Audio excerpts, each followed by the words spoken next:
Joanna Hogg, thank you for being here tonight and for having this conversation, this talk. I would like to start with talking about the film that the audience was just lucky enough to see, Archipelago. It was your second feature film. When I watched it the first time, when I saw it the first time, immediately reminded me of Virginia Woolf's To the Lighthouse. Oh. Mm-hmm.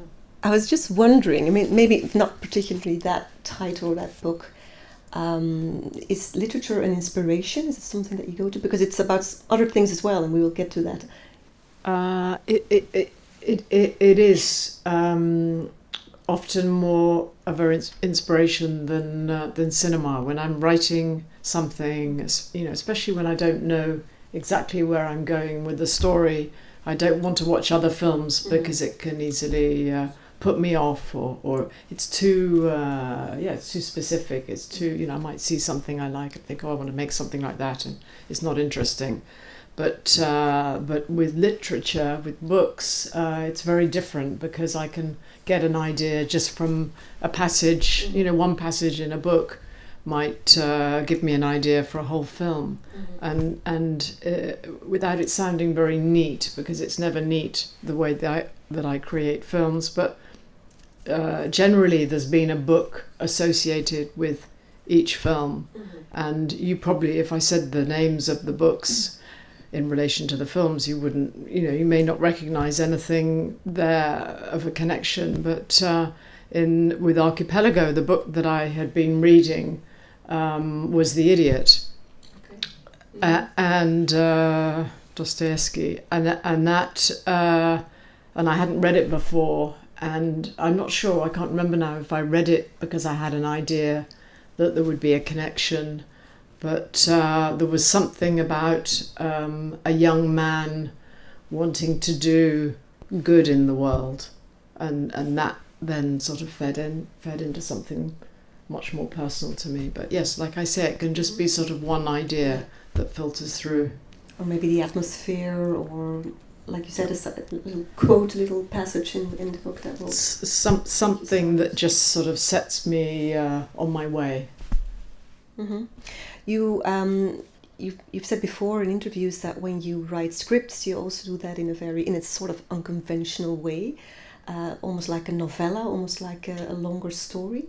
Was this the case for Archipelago as well, the writing? Yes, and actually, it was only my second film, and with the first film, Unrelated, I hadn't yet developed a way of working, and I don't really like to think that now I have developed a way of working, that I have the same process, because that seems boring, because part of what interests me as a filmmaker is to continually sort of discover new things. But certainly with Archipelago, I thought of writing more of a short story, and I suppose I get into I've never written a book, but I get into that space of being an author. I mean, forgetting that it's going to become a film. I enjoy words. I enjoy finding the right words to describe something, and it's something I don't think I do enough. But I enjoy the process. So even if I didn't make if the short short story or the document never became a film, I would still have had some pleasure in creating it. And is it something you use? Do you give it to actors perhaps, or to a producer, to somebody, or is it something that you just keep to yourself, the novel part of it, or the... I don't like to show very many people, and with Archipelago, it was there were certain cast members that I showed it to, and some that I didn't. And generally, I think that if I give this document to someone who's never been in a film before, that it might be a bit confusing, or give them information that I don't want them to know yet. And so in the case of this film, I thought the family should be in the know, that the family should know where this story is heading.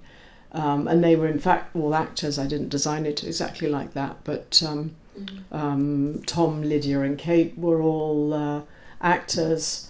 and then Amy, who plays Rose, and Christopher had never acted in a film before. So Amy I found through a cooking agency, because I thought I want to find a professional cook, someone who's used to being thrown into the centre of a family that they don't know and can find themselves in all sorts of situations. I already wanted her to know what this work was about, and so she had no idea what was going to happen. I mean, for example, the scene in the restaurant with the guinea fowl. She and Christopher were. I mean, they found it excruciating. They didn't know what was going to happen and the fuss that was going to be made. So that, and of course, they agreed to go blindly into this story. But anyway, there was it was like that. So those elements, you leave them out, so you give them parts of the story, but not everything, just the things that they need to know, or? I mean, they didn't even know where the story was going at all. They just knew the setting, who they were playing, no details about the family, because of course Amy was used to being in these situations and not knowing anything, and gradually, discovering, who the family that she's working for, what they're like. So I suppose I like setting up these situations that are quite lifelike. Of course, they're not really, but they're I love combining actors with non-actors. It's really fun, and sometimes I find it's the non-actors actually who are more natural than the actors, and I have to do more work with the actors to get them to stop acting. And doesn't that sometimes clash if you have professional actors or trained actors and actors who aren't trained? Because they're all actors, of course, in your film, but so how does Yeah, I mean, if there's a clash, it's a good clash, or I make it work, because that's part of what's exciting, is that as we're shooting the story. I mean, it's not just that I don't tell the non-actors what's going to happen. I actually don't know sometimes myself what's going to happen, because it gets worked out through, as we're filming, and I get ideas. And the scene, for example, where Christopher reveals to Edward that he once at art school, was told to sort of be stronger,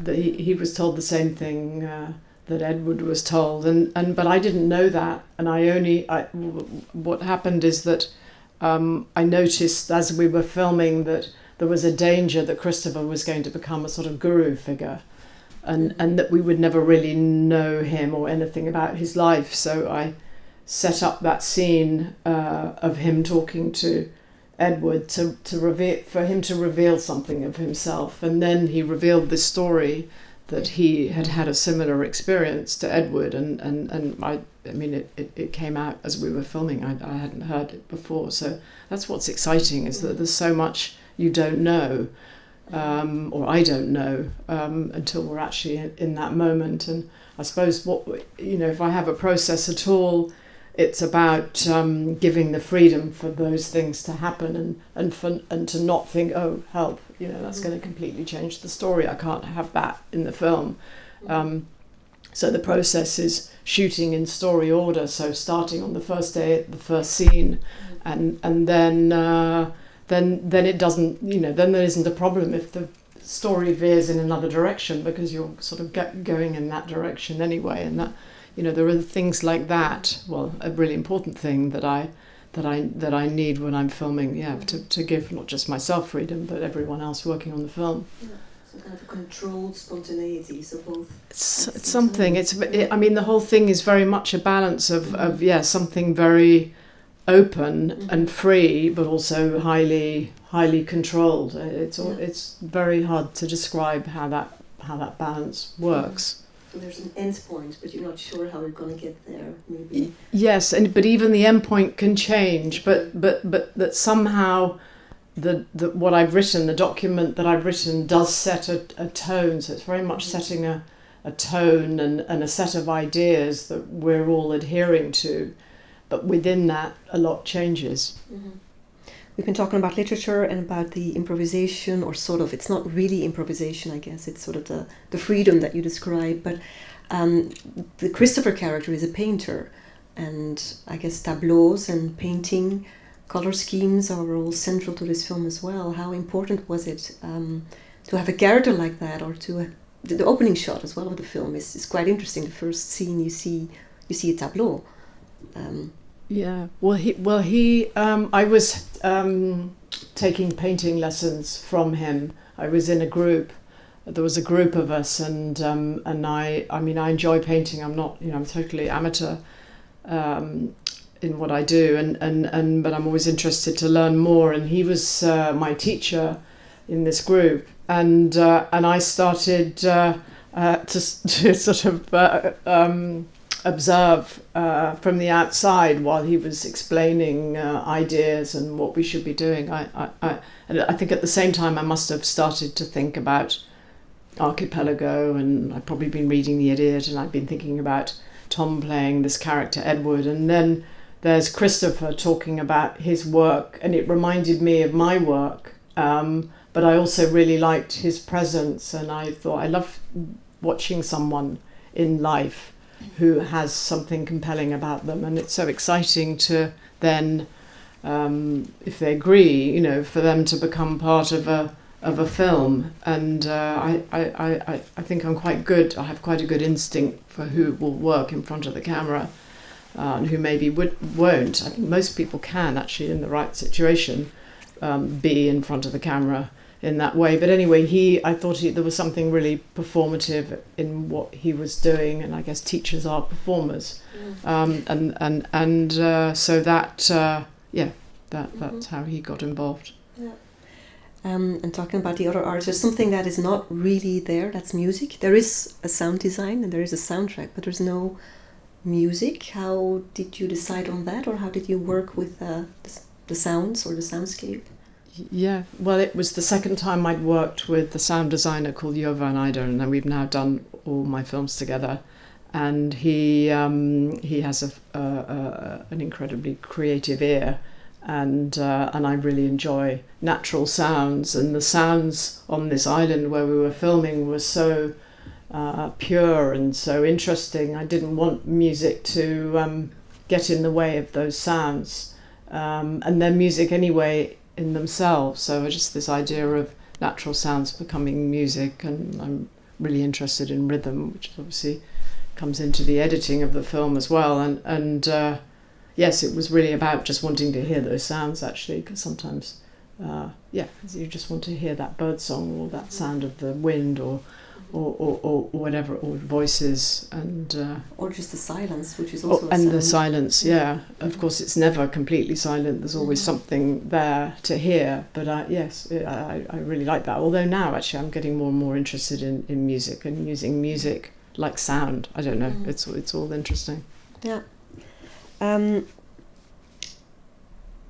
a film, I'm not sure if you're going to agree, but it's just something that sometimes some of the characters are what we would describe, and it's maybe not quite true, but difficult.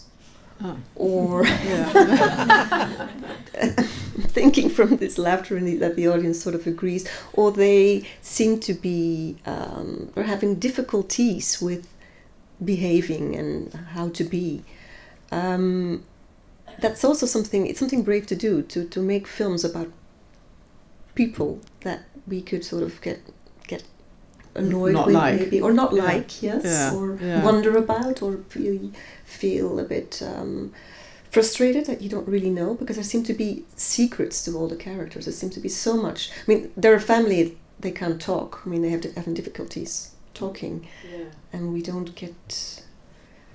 Do you know everything that is going on when you're, or do they know what the secret is of their behavior? I don't think so, but I mean, I don't think it's possible to know everything. But I mean, I guess it doesn't seem any bravery on my part. I mean, I grew up in a family where there were a lot of things that weren't said. Well, there were a lot of things that were said, but then the things that were wanting to be said were not said or felt, and this sort of this atmosphere of anger that's bottled up. It's just something sort of a part of me, and I recognise so well, and I'm so interested in human behaviour, and that began, as a child watching my own family, and then watching other people around in my life, and then when I cast Lydia and Tom and Kate as the family, they all had this experience and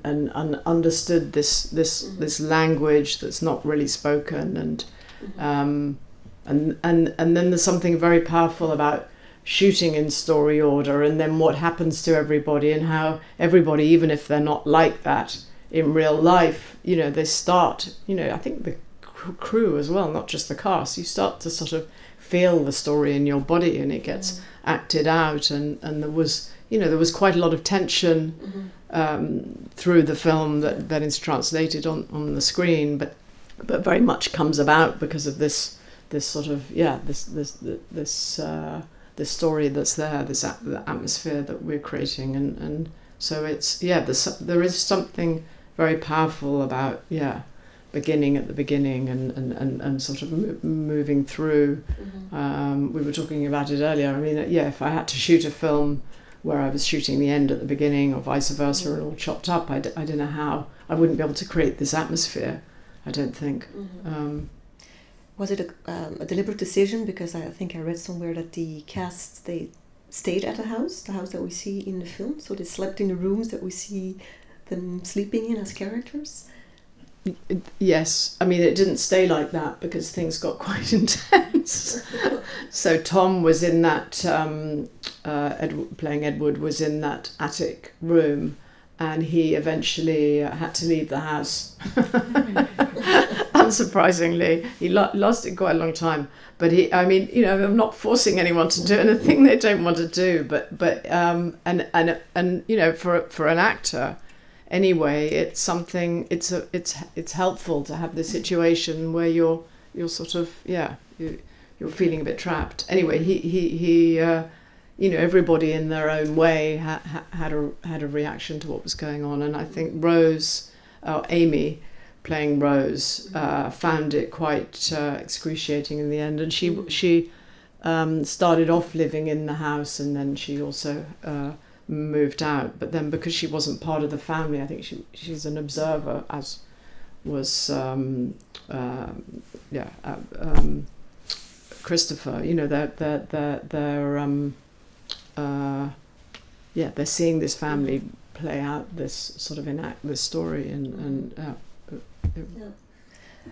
you were saying earlier that this is the behavior that this family is sort of exhibiting, the not talking and the tensions that are building, is something that you recognize or know from your own background. It's always critics and I guess the audience will sometimes think so too. Your films are perceived or seen as either autobiographical or maybe personal is a better term, because of course the two don't need to, they're not exactly the same. They're autofiction, but it still means that it's fictionalized, so there's still a distance. How do you like that kind of labeling, or is it something that bothers you? Is it true, or is it maybe it doesn't feel to be true? I don't know. I don't like to feel labelled. Obviously, I can understand because why it's called personal, because there's no question that's where it comes from. I don't think it ends up being so personal because with a film you're collaborating with so many people. How can it stay as an autobiography, particularly in the way that I work, because I open up so much space for my collaborators. So there's so many other influences going in there. It's not all coming from me. It can't do. And it's not interesting for it to do so anyway. So I don't know. I mean, I feel very much at a point in my life at the moment where I'm looking around and thinking about, not even thinking so much about what I've done, but thinking about where I am now and sort of what I want to do next. And I'm finding labels. It's not helpful for me to think, I'm doing autobiography, because I'm not always interested to take from my own life. But like I say, there's no question when I set off at the beginning of a film with my notebook, what goes down on paper is often acutely personal, you know, in a way that I wouldn't want anyone to see those notebooks. Yeah. And in a sense it's writing what you know, but it doesn't mean it's autobiographical, but it's something you understand. No, it's often a starting point as well. It's a sort of way of engaging with something or with ideas, and then I'm not really that interested in me and my life, but I'm interested in observing and taking obviously from my life experience, but somehow a sort of distilling of how I feel life is. Is it, can I say, and you can say no afterwards, but can I say you've been to actual film school? I know that from your CV, but also of course from your films. Then you worked in television for quite some time afterwards, and then you made your first film, I think after 20 years after graduating from film school. And you could describe all of these experiences as some kind of film schools. So the first actual film school, then the film school in television, and then the plunging into cinema. Do you still feel that every new project is like starting from the beginning and learning all over again? Yeah. Actually, more and more acutely. And when we were making my last film, The Eternal Daughter, if any of you have seen that, I really felt like I was making my first film, and I was working with Tilda Swinton, and we both felt it.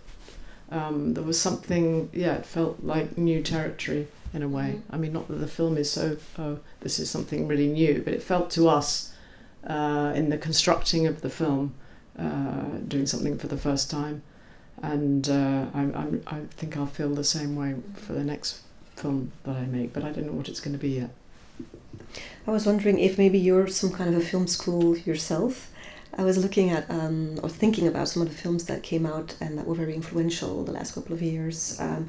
After Sun by Charlotte Wells, and the Lost Daughter, Maggie Gyllenhaal. And I was thinking I think they're inspired by what you've been doing. I've seen, that's what I call it privately myself. I think this is, they've been that kind of film school, looking at films that you've made. Is it something you could agree with, or do you think I'm... It's hard to. I don't know. I mean, I have met Charlotte Wells, and I know that she likes my films, so there could be something in that for sure. And I know The Lost Daughter got very confused with The Eternal Daughter, but I didn't want to change the title of my film. But I don't know. I mean, I've got my own film school still to go to. There's just so much. There's so much to learn. There's so many things I feel I can do better and differently and want to try out and experiment with. So I think it's got to feel like a continual learning process. But in a way, it's always nice if you are a filmmaker and you can look up or look at the work of other people who are struggling in the same kind of or struggling with the same kind of problems that you are as a maker. The power of example, or so, it must be. I think it's important. Yeah. Well, I think what's important and what's really nice is meeting, like I did yesterday, meeting a lot of film students here from 3 different film schools, I think, and that's really exciting because you look around in the room and you think, well, what are they all going to be doing? And I want to encourage them.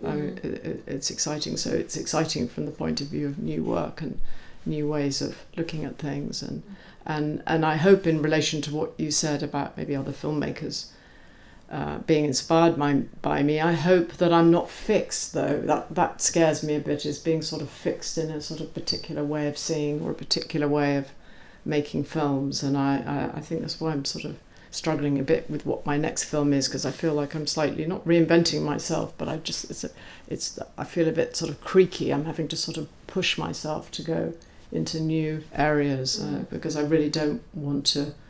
The worst is to kind of become a caricature of yourself. Yeah. Mm-hmm. You have you've been invited here in CINEMATEK to make a selection of a carte blanche. It's a beautiful expression. So you can you had more films on your list, I suppose, but 9 of them will be screened here. Are these films maybe also a way to understand you, your work a bit better? Can we find you in them? I mean, my initial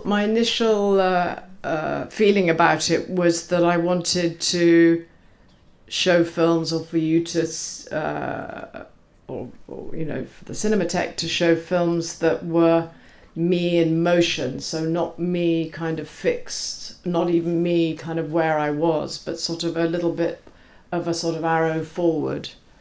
Because I constantly, I was saying yesterday, I don't look at my films again after I've made them, so I haven't seen Archipelago for many years. So I'm glad you haven't asked me too many very precise questions about it.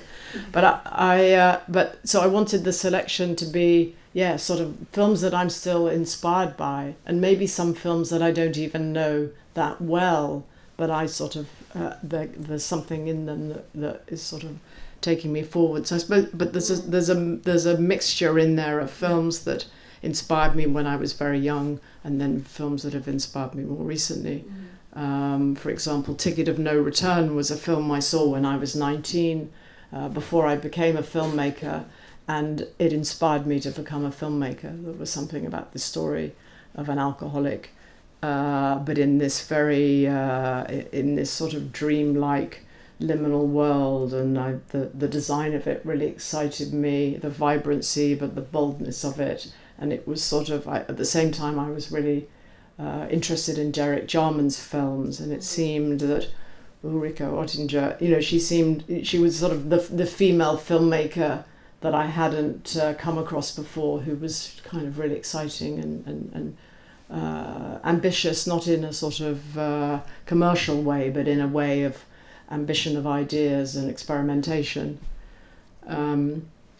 And then, the opposite end of that, there's a film called The Exiles, which is set in downtown Los Angeles, and it's about a community that's lost now, and a part of Los Angeles that's lost.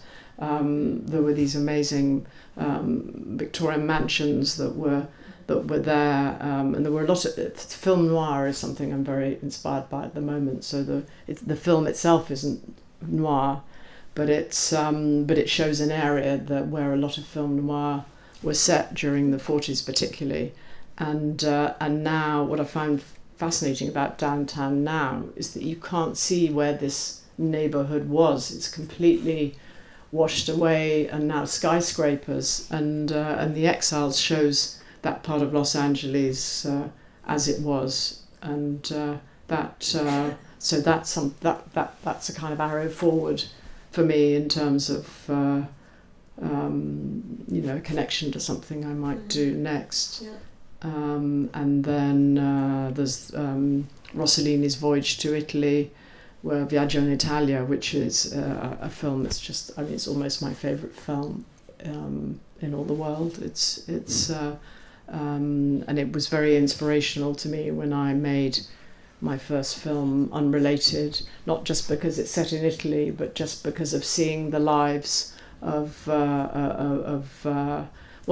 I suppose the sort of documentary aspect of it, because Rossellini has a guide taking the character, one of the characters played by Ingrid Bergman, around Pompeii, and so he'll slot into the narrative these documentary aspects. So I found that, and I read a lot about Rossellini before I made Unrelated, and his approach to being inspired with whatever was going on in his life at a particular time would inspire a film. So there was a really strong connection between his life and his films, and that.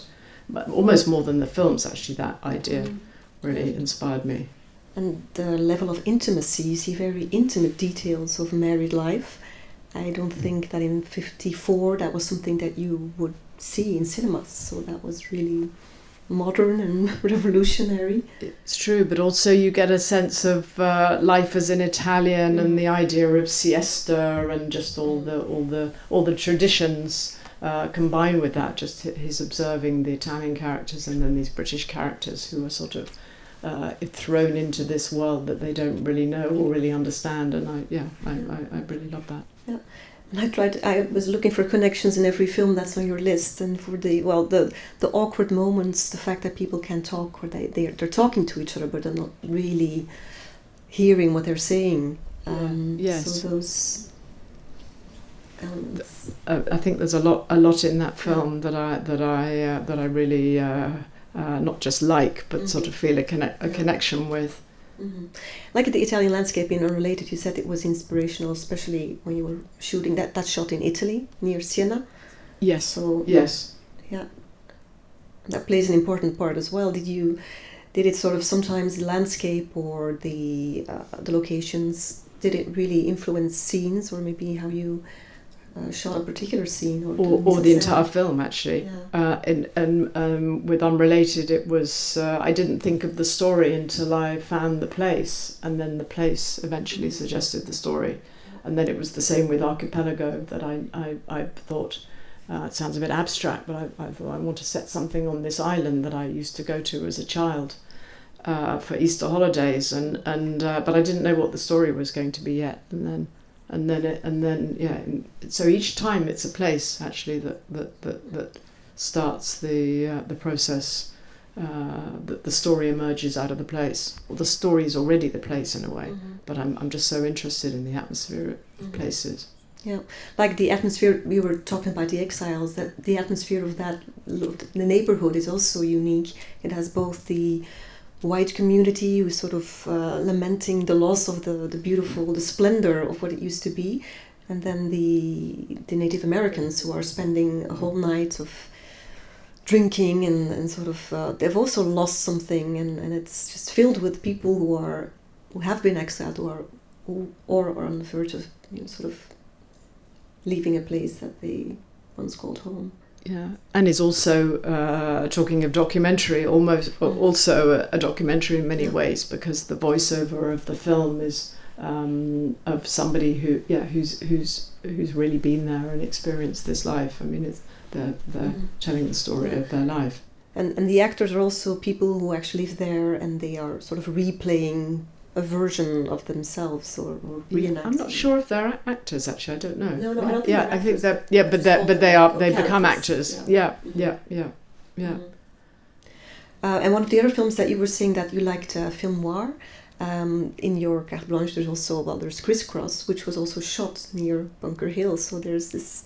There are these connections. Connections. Yeah, exactly. I haven't quite figured out what it is about film noir that I'm finding so fascinating at the moment, but there's something very noir about how I think anyway. And then and with The Eternal Daughter, the last film, dipping my toe into genre, I found really exciting, and I only really dipped my toe in it. I couldn't go the full way with genre, but I sort of feel I'd like to more, and maybe in a noirish way. And it's also because I'm thinking about setting something in Los Angeles, so it's sort of maybe none of this will come to pass. We'll see. So could that be why Suspicion is on the list as well? Because it shows the oldest film on the list. It's a Hitchcock. And I was thinking, first I thought, why is this there? Maybe it's because there's so much suspense created through the tension is there all the time, but you never know what's going to happen. And so certain things are sort of announced, but they never really come to pass. But also there's a young woman and that's why I thought about The Souvenir, who falls for somebody who turns out to be someone completely different, or am I? Yeah, well that's why it's on the list, and in fact it's not connected with my noir fascination. It's much more to do with, I felt like the Joan Fontaine character when I was living that story of The Souvenir, and I thought about that film. I mean, it added suspicion to my suspicions when I was going through that, and so for me it's part of the fabric of that time of my life, which was horrible in many ways, but I thought Suspicion, I hadn't seen anything, I hadn't seen a film that sort of connected so strongly to what I was thinking and what I was anxious about. But it's also a brilliant thriller. Yeah, and it's sort of underappreciated because Hitchcock was so well, he kept complaining about the ending for most of his career, but it's a great film. Yeah. So it doesn't disappoint at all, even with the sort of unbelievable ending. But yeah. There's also An Angel at My Table, Jane Campion. Why did you include it in this list? Well, it was another works that I saw quite early on. I can't remember the year that she made it. 1990. 1990. So I saw it after film school, but when I was probably just working in television, actually feeling frustrated that I wasn't making my own work. So the story about the sort of coming of an artist was very inspiring, and she tells it so beautifully and in such detail. And Kerry Fox is so remarkable in that film. So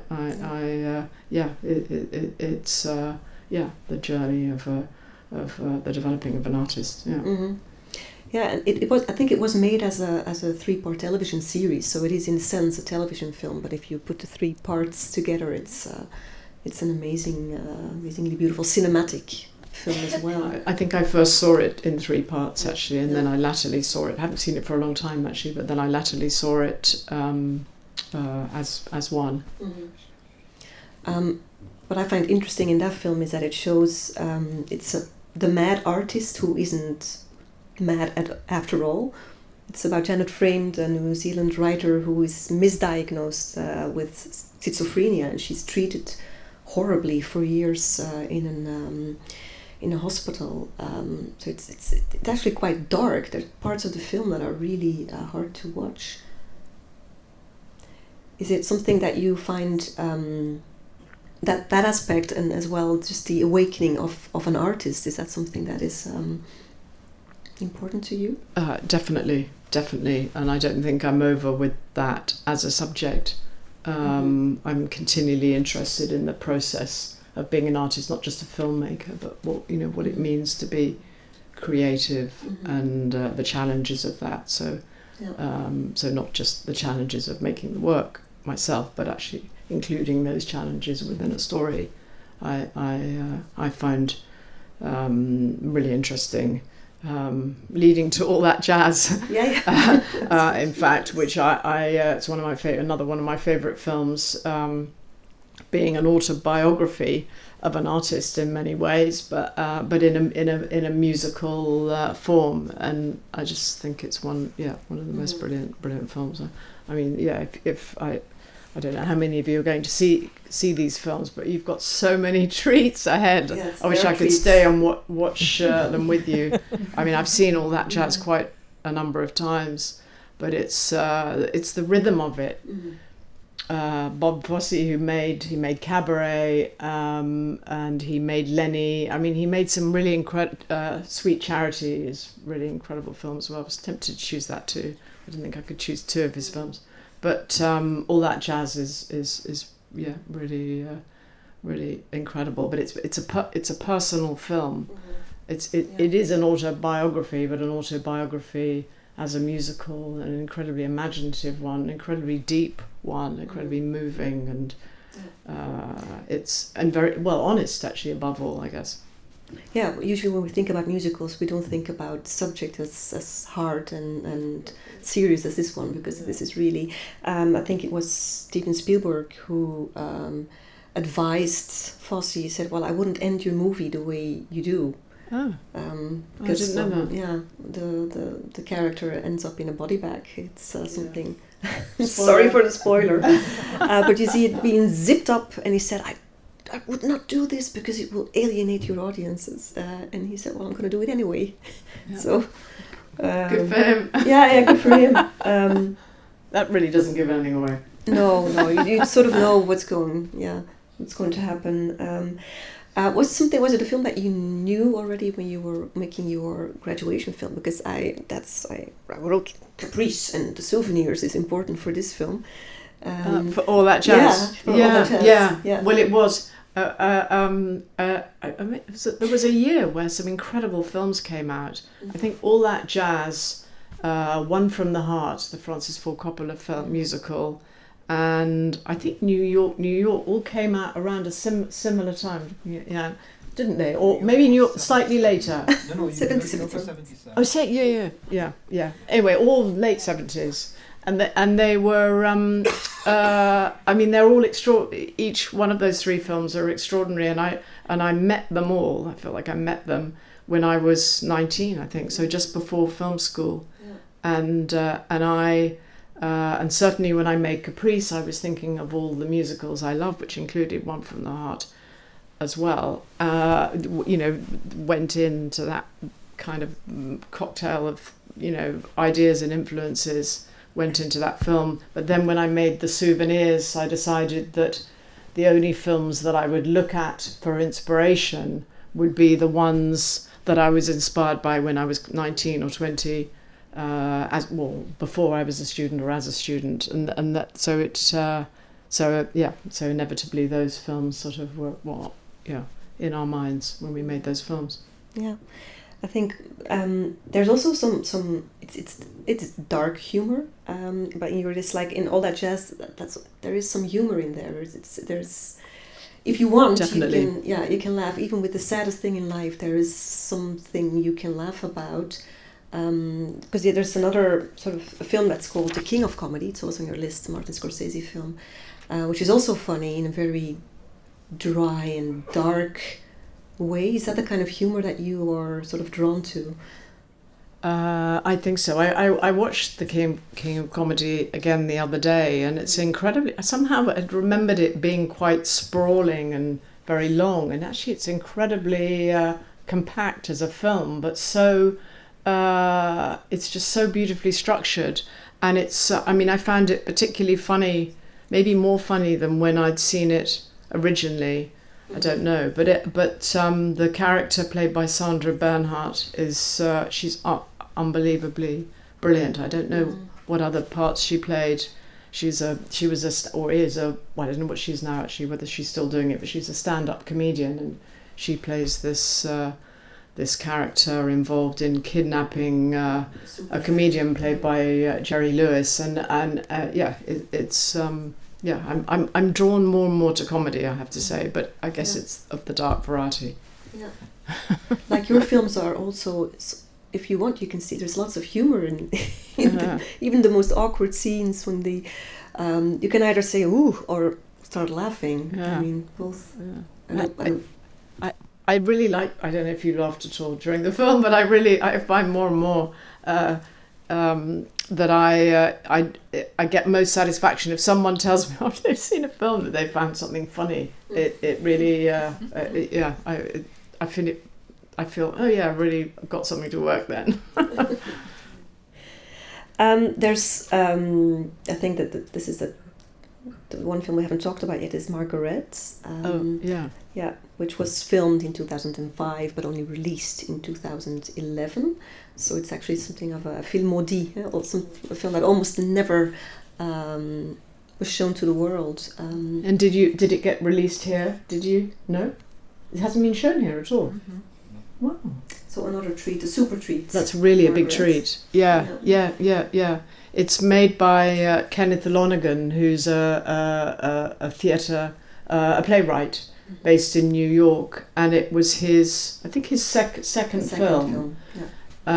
And it's talking of a journey of a young woman. It's a journey of a teenage girl. It's rites of passage in many ways. Something very tragic happens at the beginning. I'm not going to give anything away actually, but you follow the journey of this teenager who's made this mistake, and it's so devastating, and it's so beautifully played by Anna Paquin. Yeah, she's incredible, and her mother is played by Kenneth Lonergan's wife, who's an actress, and she's really brilliant too. And it's really epic. I mean, it's this intimate story, but it has this really epic feel, and I really love it. And it was in my mind when I made The Souvenirs, or rather, I thought I really would like, and I don't think I achieved it, but that I would like some of this epic quality that this film has, or this, not epic for the sake of it, but it just feels very. And I was going to say important. That's not quite right, but it's just so It's got a sort of grandeur to it, but that doesn't sound right either. I can't describe it, but anyway, it's brilliant. Yeah, but it's epic and grandeur, yes, but it's small, about but everyday it's small. about, Yeah. But that's maybe how the world feels to a girl that her age, because she's playing a 17-year-old or something, really young girl on the verge of adulthood. Yes. And you feel all those feelings of being a teenager bubbling up, and she really grows up in the film. And there's one scene towards the end in the opera house in New York that's so moving. It's so incredible. So I'm very jealous of this film in many ways, because it's just brilliant. And he hasn't made another film. I think he made Manchester by the Sea. Oh, Manchester by the Sea, of course. Right. But I don't know if he's made anything since Manchester No, by the Sea. so. No. Yeah, but he's really good, and he's really predominantly a playwright, but he's a brilliant filmmaker as well. And it's also a maternal melodrama, I would say. I mean, the mother-daughter theme is there as well, so I guess that's something that sort of spoke to you as well, maybe. Yes. Unconsciously. Yes. Yeah. Does anybody in the audience have a question? Because she's here.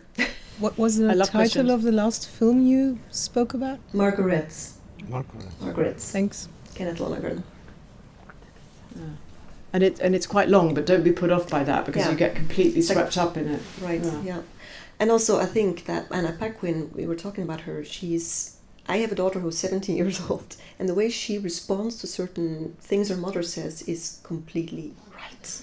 It's incredible. But there was a question, yeah.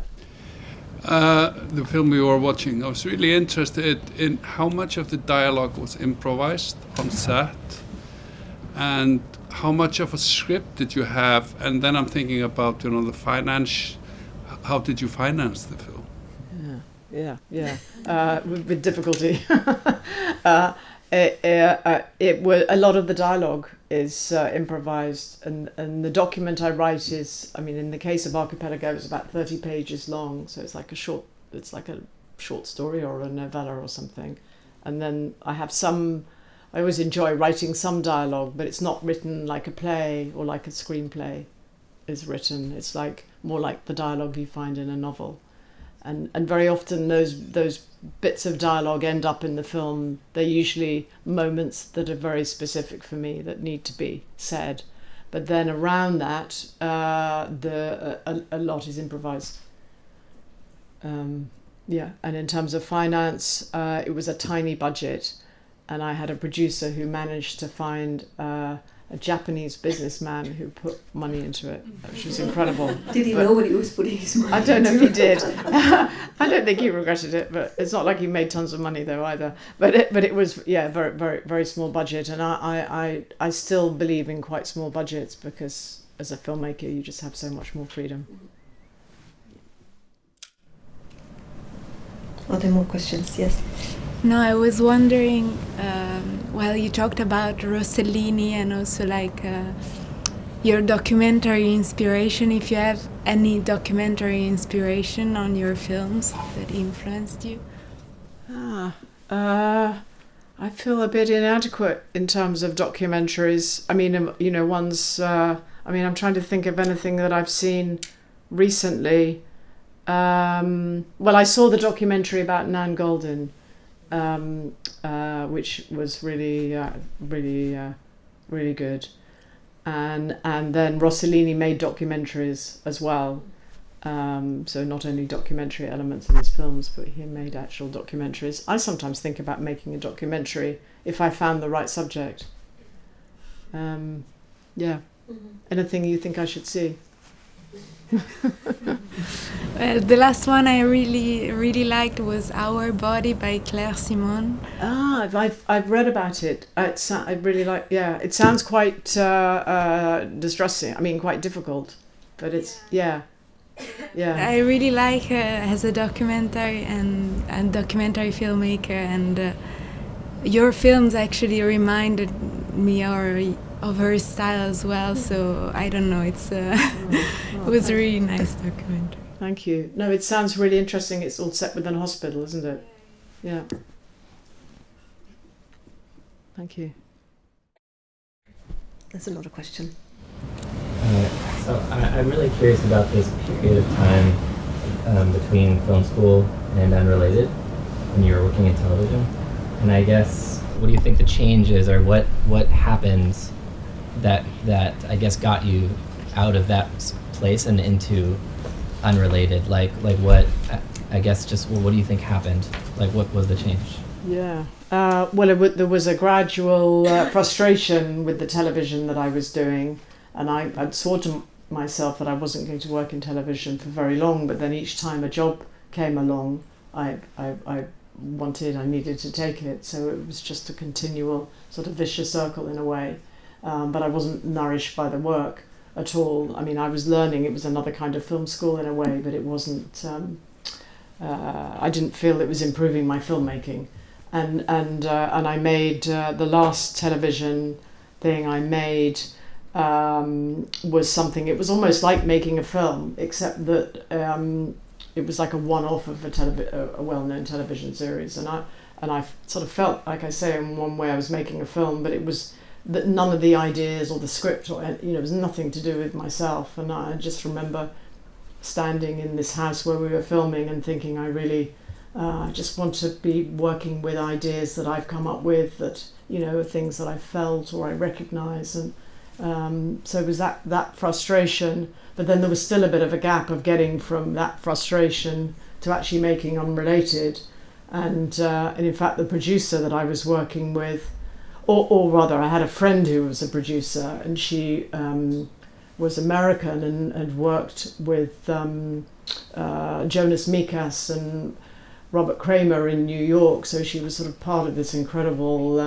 sort of experimental filmmaking in the 60s, and she'd moved with her husband, in fact, from New York via San Francisco back to London. Anyway, I became friends with her. I can't remember how we met, and I sort of announced to her one day, I'm going to make a short film. I really want to make something of my own. And she said, well, just cut to the chase, make a feature film. And she really, she was incredible, because she was really a true producer in that she produced out of me the work. And then we set about making Unrelated together. So she produced it and helped raise the finance, and it was even more of a shoestring than Archipelago. But lots of other things were going on as well, personal things in my life where I thought, I've got to really get on and do what I want to do, not spend time doing work that's not interesting me.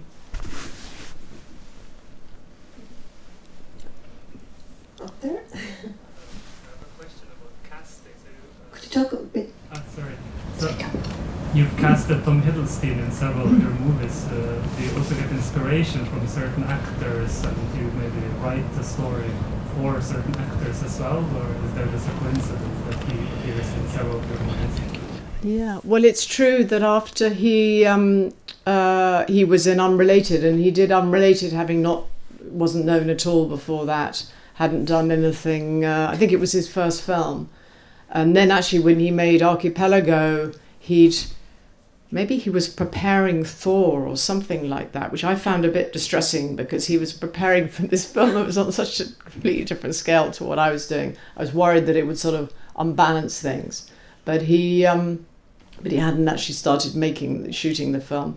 But I did think after I made Unrelated, I don't know if you've seen it, but there was something about the character that he played, Oakley, who was a very unpleasant character in many ways, but very, very lost at the same time. And I thought, I really liked Tom and what he did in the film, and it sort of made me think of something else that he could do, not the same character, but in a strange kind of way, a sort of version of the character he played in Unrelated, but sort of more, yes, not without the confidence, I guess, without the cockiness.